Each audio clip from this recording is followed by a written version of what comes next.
Mothers are a very important thing to us, but mothers also, Jesus is a very important thing to you. If you don't have Christ in your family, I promise you it's going to be a lot worse than with Christ. And Christ will make a big difference. And He can change things that you cannot change. He can do things that you cannot do with your family, with your children. He can make the difference. There is nothing on this earth that can do it. I mean, you can work hard and you can have careers and you can go out and you can do things that give to your children material needs. But in the end, hear me clearly, okay? In the end, those things mean nothing to them. Absolutely nothing to them. Once they are on their deathbed or they depart from their body and they step out into eternity, the only thing that matters is whether they have a relationship with Christ or not. Amen. That's And right. mothers, Christ can be a big help for you in this world with Amen. your children. That's right. He can be a help now, and He will be the most help in the later years of eternity. That's Amen? right. Amen. He That's will right. be. And I want moms to go away today realizing this one thing. Our children are our most precious assets on this earth. There's nothing that we wouldn't give up for them and change for them. Amen. But there's one thing that we should not change concerning them, and that is giving them to Christ. Amen. You have got to give them to Christ. And if you do that, I promise you, mothers, you will be rewarded for that. Amen. Now, That's right. it says, and she was in bitterness of soul, and prayed unto the Lord, and wept sore.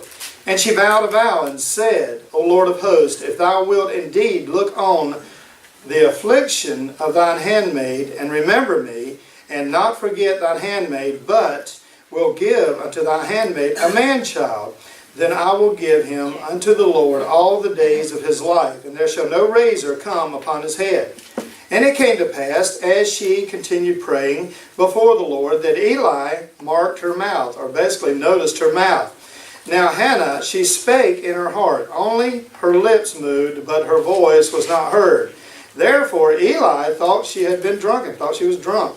And Eli said unto her, How long wilt thou be drunken? Or how long you'll be a drunk woman? It says, Put away thine wine from thee. And Hannah answered and said, No, my Lord, I am a woman of sorrowful spirit.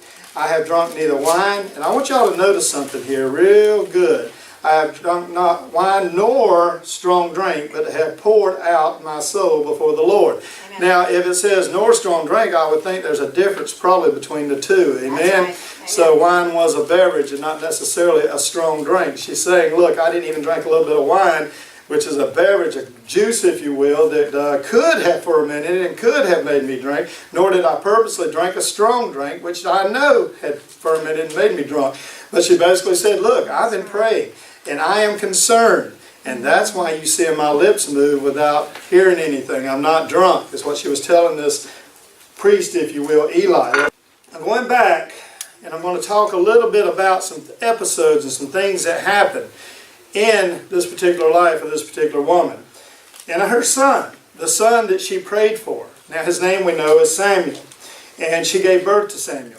And Samuel was given up by his mother, and she was given to a priest to raise. She done what exactly she said she would do with God. In other words, God gave her the child that she prayed for, even though she was barren, and she turned around and gave the child back to God. Amen. Now, once she gave this child back to God, she was, in a sense, dedicating and consecrating this child to Christ, or to God, if you will.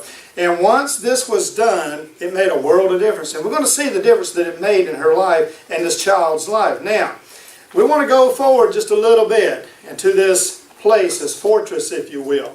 It's kind of like a tabernacle. It's kind of like a temple, if you would. And there are little rooms and chambers where people live, such as the priest, his sons, and different ones. Now, she had brought Samuel, and she said, look, I want you to raise him, and I want you to raise him to be a prophet, if you will, of God. Now, he was lying in one of these chambers, one of these rooms in this big fortress, and he was laying there at night and had been to class all day, had been learning things, and Eli was doing exactly what he said he would do as far as Samuel was concerned with the mother. I will teach him the Bible. He will understand the Old Testament. He will know the laws. He will know all these things by the time he becomes a young man. Now, the point is this. He will be what I promised you he will be. Samuel was lying. He was resting after a long day of studies. As he was laying in this semi-dark room, perhaps the moonlight was coming inside the room through a little window that was at his room. And this moonlight was coming in, and he was probably staring at the walls, and he was about to doze off. And just as he was about to doze off, he heard a voice say, "Samuel." And he looked up. He didn't see no one in the room. And he laid there for a minute, probably a little bit scared, a little bit nervous, but then he thought, this must be my master Eli. He must need something. By this time, Eli had grown old. He was dim in sight. He couldn't see much. He needed assistance. He needed people to help him to get around inside the fortress and do things and to go get things for him. And he said, it's probably Eli. Let me get up and I'll go in there and see. He went in there and he said, did you call me? He said, can I help you? Can I get something for you? And Eli said, no, I didn't call you. Samuel stood there scratching his head as a young boy and thought, am I hearing things? Am I going crazy? I heard my name just as clear and plain as I could hear it. So he went back to his room. He laid there just a few more minutes. He was about to doze off again. Then suddenly he heard it again, Samuel. And he got up again. And he thought, well, maybe Eli's going a little bit crazy and senile. Maybe he don't remember what he wanted. So I'm going to go back in there and I'm going to ask him a second time, this time, what you want? And he asked him again, what you want? And he said, I didn't call you. Samuel, I didn't call you. And he said, no, I heard my name. I heard Samuel. I heard it ringing through the halls and I heard it ringing in my room. I heard my name just as distinctly as you're talking to me now. I know that somebody said my name. Amen. It wasn't me. That's right. Go back to bed, Samuel. Amen. Samuel went back down in there and he laid down again. Probably about 45 minutes had passed. He wasn't going to sleep at this point because he was trying to figure this mystery out. What in the world's happening? He laid there and again, Samuel. He jumps up. Now I know this is Eli. I know that he's calling me and I know that he's playing games with me. This time I'm going to find out what exactly he wants. So he goes back and he goes back to Samuel. And to Eli. Samuel goes back to Eli and he says, listen, he said, I know you called me. Not once, not twice, but 3 times. And all 3 times you're telling me you didn't call me. Look, Eli, I don't know what's going on. Are you playing games? What's going on? You got something to teach me by this? What do you need? What do you want? I'm trying to rest. I'm tired. I've worked all day. I'm going to work all day tomorrow. You're teaching me and you're really running me through the ringer here, so to speak. Let me go back to bed by telling me what you need. I didn't call you. Yeah, I think you did. And then Eli sat there a moment. And an epiphany came to him. It must be God. Amen. I'll tell you what, Samuel. If you hear that again, realize it must be God and say, what do you want? And let God talk to you. Now Samuel went back to his bedroom and he laid there almost fearing that God himself was going to call his name. Now if you're a young boy, probably 10, 11 years old, and you know that God is coming into your room and God is getting ready to speak to you, it's going to probably make you a little bit nervous. So he sat there a moment. He sat there a moment. And suddenly he heard it again. And you know what probably God's voice sounds like? Samuel. He jumps up. Yes, Lord, what can I do for you? Lord, what can I do to help you? Lord, do you need me for something? God, what do you want? And then God began to tell Samuel a story about Eli. He said, look, Eli is in trouble. And Samuel, I'm going to tell you, because I know Eli is going to be curious about what basically you heard from me. And you're the only one right now that can really communicate with Eli. And I need Eli to know something very important that's about to happen to him. Eli's in trouble. Because Eli allowed his children, his sons if you will, to mock me. To mock this tabernacle. They would have relations with women at the doorstep, so to speak. They would do whatever they wanted to do, using their authority, using their power as priest's sons.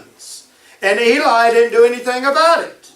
Now Eli did go to his sons and said a couple times, look, y'all need to straighten up, boys. You need to quit this stuff. This ain't right. But he really didn't enforce anything. And you need to go back and you need to tell Eli there's a problem coming in his house. So the next day, Samuel got up very silent, not saying a word, not saying anything.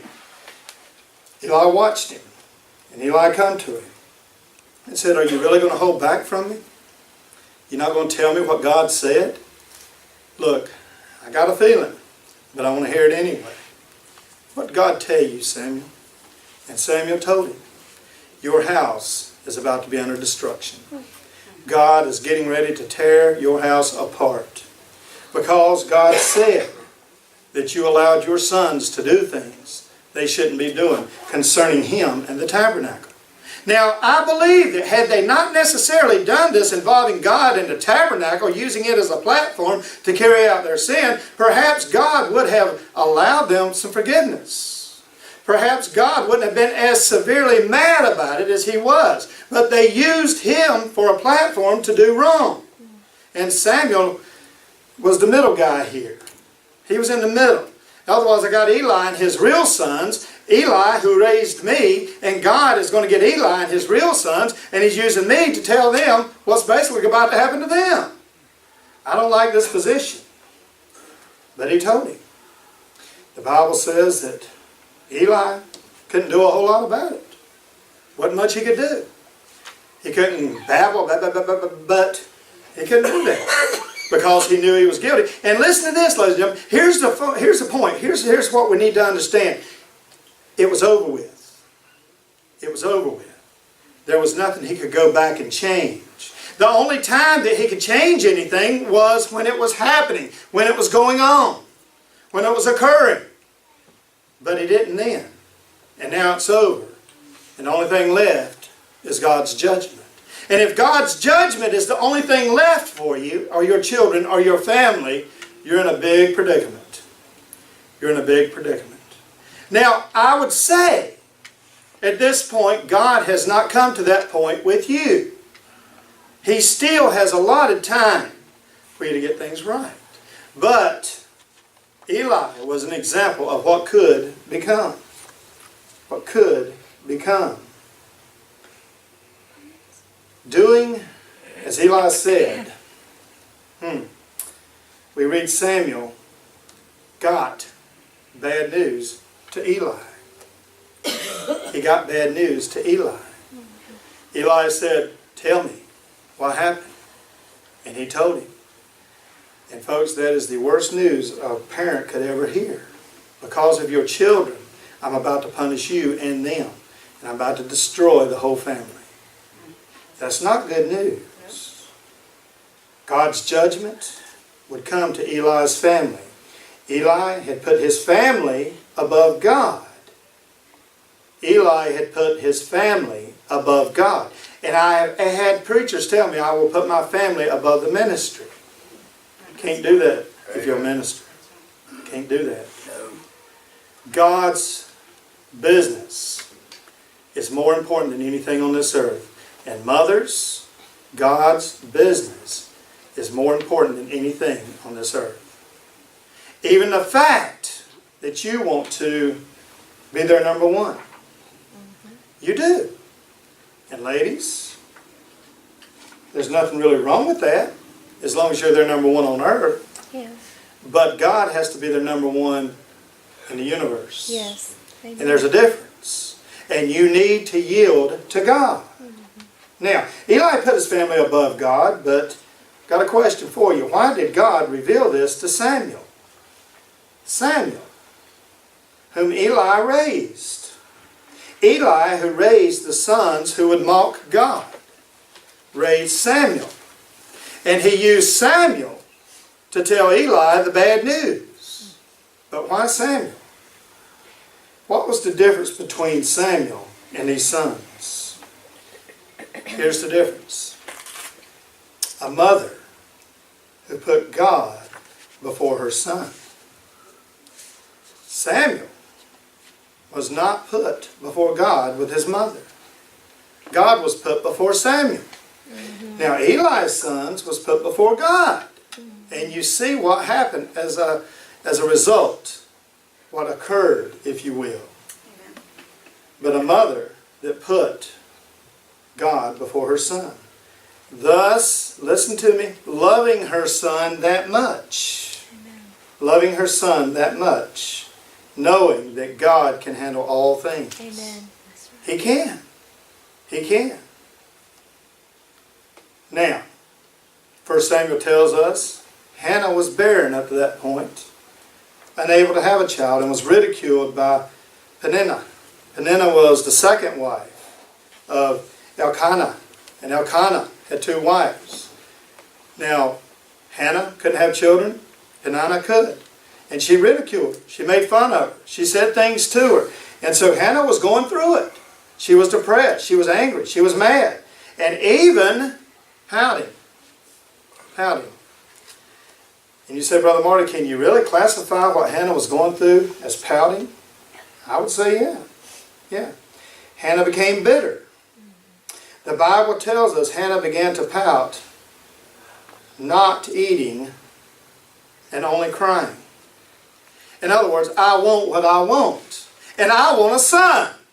I want a child, God. I'm not going to eat. I'm going to hold my breath. And basically that's what Hannah was doing. There was other ways to ask God, but going on a hunger strike or sitting around crying all the time, to me was a little bit of pouting. I'm going to show you. I'm going to die if you don't give me children of some sort. I'm going to die. I don't want to be here no more. Boo-hoo. Hannah was pouting. Hannah's pouting went on and on until Hannah got serious with God. Amen. Got serious with God. But before this, even Elkanah, her husband, looked at her and said, Woman, what's the problem here? What are you doing? Your countenance has changed. You're sitting around with a poochy lip out. You're not eating. You're crying all the time. I don't know what to do with you. Now, I got a feeling that Elkanah basically kind of favored her a little bit as a wife. Because it really touched him that she was upset. That something was going on to hurt her. He probably heard Peninnah basically ridiculing her. He had heard these episodes. He'd heard these things. He saw these little looks that she would give her when she would take her child into the bedroom like, I got a child and you don't. He probably saw these things. But then he looked at her and he said, what is the problem? What are you doing? You got to quit this. When we're pouting, it's unbecoming, isn't it? It's unbecoming. She was adding stress to him. He couldn't take it no more. But then she got serious with God. Hannah got so serious with God and started pouting with God that she prayed without her, voice being heard and her lips was moving. She was dead serious. She was focused. She was down there praying. Just going through it. The old priest walks in there. And what else would he think? Leroy, woman, you drunk. There's something wrong with you. That's right. You're sitting there and your mouth just a-rolling. You're making hand motions. You're moving your eyes up and down. You're moving your mouth and ain't no sound coming out of you. How long are you going to be a drunk? You've been pouting. You've been soaking around here and you've been a problem. And it seems like life just ain't good with you and you went to drinking. What's the problem? Is that really the way you're going to go? How long are you going to do this? You need to stand up and be a good wife and be a good citizen and be a good godly woman. You don't need to be this drunk. And Hannah hadn't done a thing. She was just pouting. That's the way it came out. She got so serious that you couldn't even see or hear, I should say, the words coming out of a moving mouth that you could see. Going to God with her request. Going to God with her request. This meant to Hannah that she would give God what God would give her. In other words, she was ready to do business. She was serious. She was serious. And moms, how many times have you prayed for your kids? A lot. But have you come to a place where you're ready to do business with God and you were serious?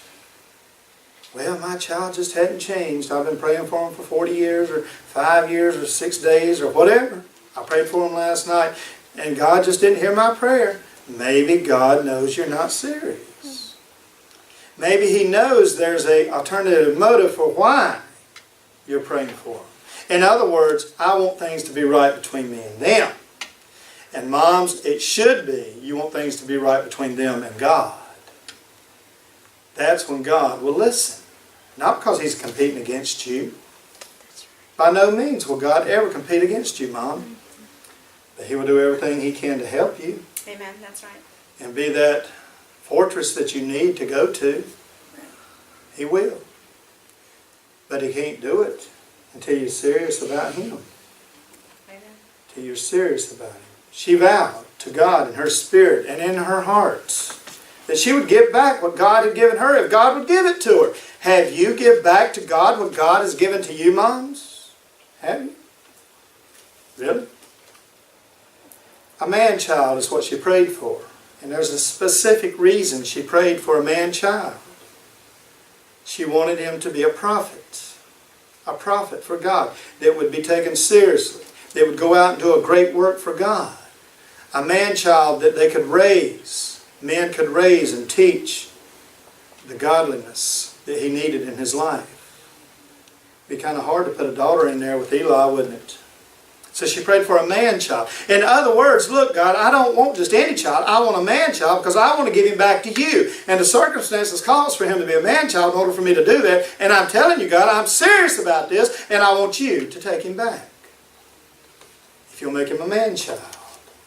Hannah's vow was sincere, even to the point of establishing how the child Samuel would serve God. Even though, listen to this, Eli would raise him. Now, you say, did she know what would happen? If you read this, you'll find out that Samuel got the child when he was older, after his boys had given the problem. In other words, they had already established what kind of product Eli raises. And it wasn't good. They were mess-ups. And yet she still was going to give this child to Eli to raise. She must have had her faith in God and nothing else. God, He is the man that you still have there running things as far as spiritual matters in our community. Therefore, it will have to be Him that I'll give to raise this child. Amen. And she was willing to do it, believing that God would take care of Samuel. Amen. No matter what Eli tried to do to mess it up. And so she gave the child to Eli to raise. Eli, we know, was a mess up. Now, Hannah, she pouted. Listen to this. And she got her way with God. Moms, did you hear that? She pouted and she got her way with God. Even God can't take a nagging woman. No, I'm just kidding. That's a joke. You can laugh. It's all right. But she got her way. Why did she get her way with God when she was a person who was pouting? What made the difference to God? I know that you're pouting, Hannah, but why, why should I give you what you want? Well, Hannah gave him a good reason to give her what she was praying for, didn't she? She said, I'm going to give this child back to you. In other words, God, it's not about me that I'm pouting. It's that I want what you want. And if you don't give me what I want, being what you want, I just ain't going to act kindly about it. I'm not going to be a sweet little housewife. I'm not going to be a sweet little Christian woman. I'm going to be miserable. And she was. She was miserable. And she made things miserable for her husband. She made miserable for everything. But the reason she was pouting is for God to have what God wanted. Amen. And that got God's attention, didn't it? See, ladies, it's okay to pout. It's okay to get mad and angry and want your way, as long as it's God's way too. Amen. Amen? Amen. Isn't that good news, ladies? Joking. Y'all are such a hard crowd. Now, Nagging will begin tonight. I know it will. Right after service. What's new? Because Anna pouted wanting what God wanted, God gave her what she wanted. A child given back to Him to use, listen to this, to bless millions of mothers. That's what Hannah wanted. In other words, God, give me something that's going to help millions of mothers. And I'm going to give that back to you, and together we will accomplish something. And God said, you know what, Hannah? As bad as you want a child, and as desperate as you are, And as much as you've been whining and crying and starving yourself and not eating and doing these things, that's unbecoming behavior and nobody likes it. But I see what you got in mind. I know what you're after. You want your son to be great in me. Me. And you're even willing to take him to a man who is a failure with children and still trust me that I will make something out of that son? Hannah, that's pretty great faith. And I know, even before you do this, you're really going to do it. Because you're serious with me, aren't you? You got serious with me. So I'm going to give you what you want. And moms, God is chomping at the bit, standing by waiting to give you what you want in your children. He really wants to do it. He does. Samuel grew up and helped develop God's kingdom, Israel. Samuel played a major role in everything that Israel became. A major role. Israel, where Mary gave birth to Jesus, where Jesus died on the cross and rose again the third day and gives rebirth to all mothers' children. You see what Hannah accomplished here? Amen. She was a major participant in what became of the kingdom of Israel. She was a major participant. We hear about Samuel. We hear about Saul. We hear about David. But very little do we hear about Hannah and her great faith and what she done. Moms, give God your children. And even though, hear me carefully, ladies, even though they have bad influences, God will make them right. God will make them right. Bad influences. God can still beat that. He can still bring them to where they need to be. Bad influences. Could be drugs. Could be alcohol. Could be friends. Could be the public school system. And I mean that. It could be a lot of things that has brought them away from God. But if you give them to God, God makes you a promise. When they're old, they'll come back. In Hannah's particular case, because her faith was there in the beginning and she was serious with God and she worked out a deal with God, it was quicker, wasn't it? But y'all haven't got to the point of where Eli had got with his kids yet, moms. And it's not too late to get serious with God, no matter how old they are. And He can destroy those influences that are taking them away from Him that you only know about. I guarantee you, moms, you know some things that nobody else knows about your children. Some little secrets that even daddies don't know.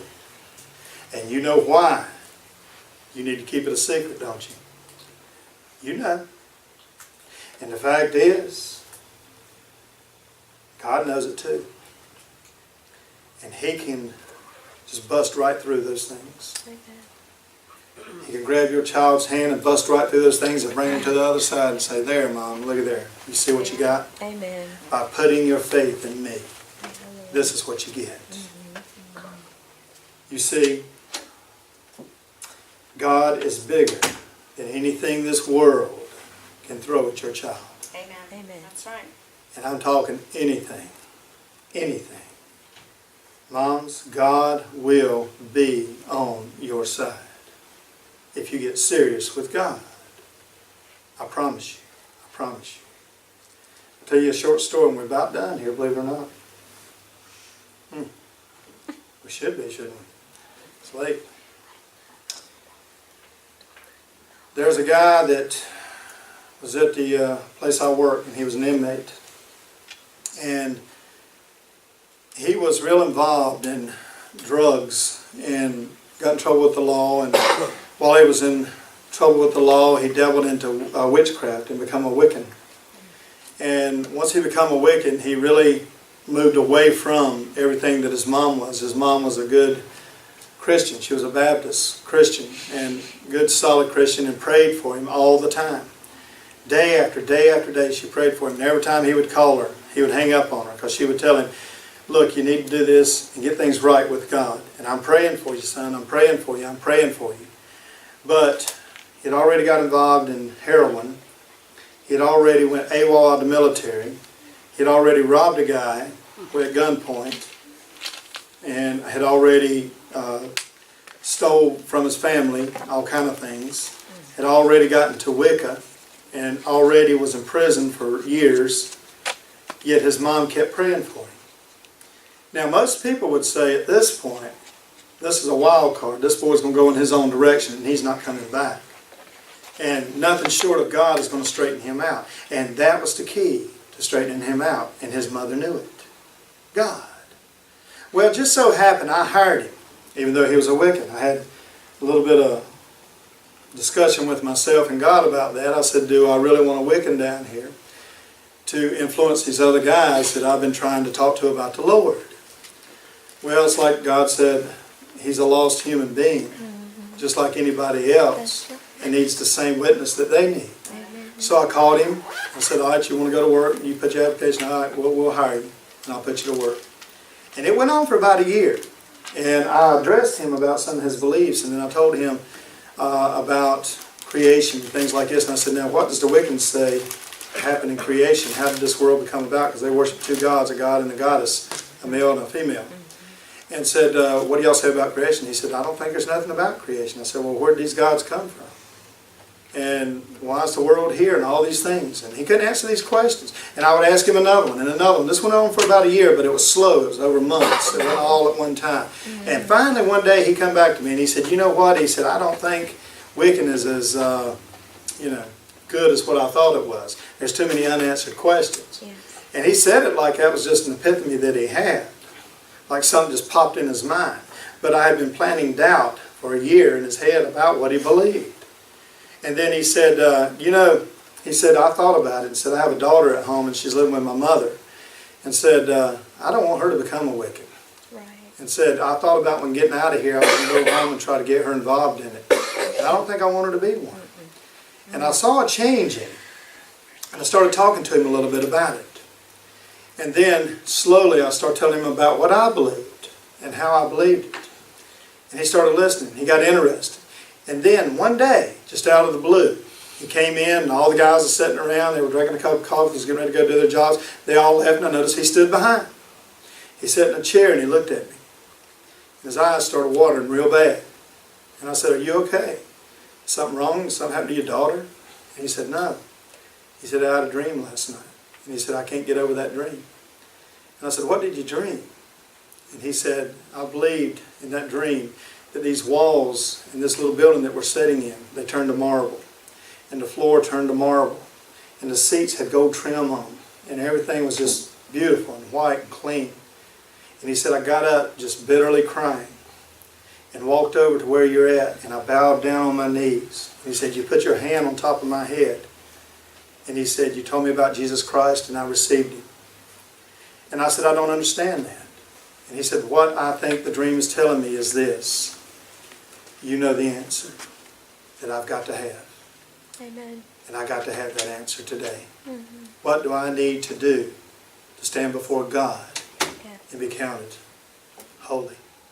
And I told him. And I prayed with him. And he received Jesus Christ. He went home and called his mama and said, I got saved today. Amen. And boy, she just shouted glory. In other words, as bad as he was, the worst that you can get, God broke through it and said, no, something's going to happen because you're praying, Mama. You're praying. And it happened. Amen. It ain't me. It's God. Amen. I was ready. I was eager. And I wanted to tell him. But God done something in his heart that I could not do. That his mother could not do. See, God's bigger than drugs and bad friends and Wicca, religions. He's bigger than all that. And Jesus breaks all chains. Amen. You know, I painted a painting. It was like the Sistine Chapels where God is creating man in Adam's hand and they're about to touch. And there's a chain on it. and that chain is broke. And that's what I had in mind. God will break everything that holds us down. And I can, in my mind, when I look at this painting, visualize the person finally standing up who was chained down to the earth. And that's what God can do for your children. They're chained by circumstances and influences and things in their lives, but God can change them. And He will, if you get serious with God, mothers. That's the only way. You can play it, and you can pretend it, but it ain't going to happen unless you're serious about it. It's up to you.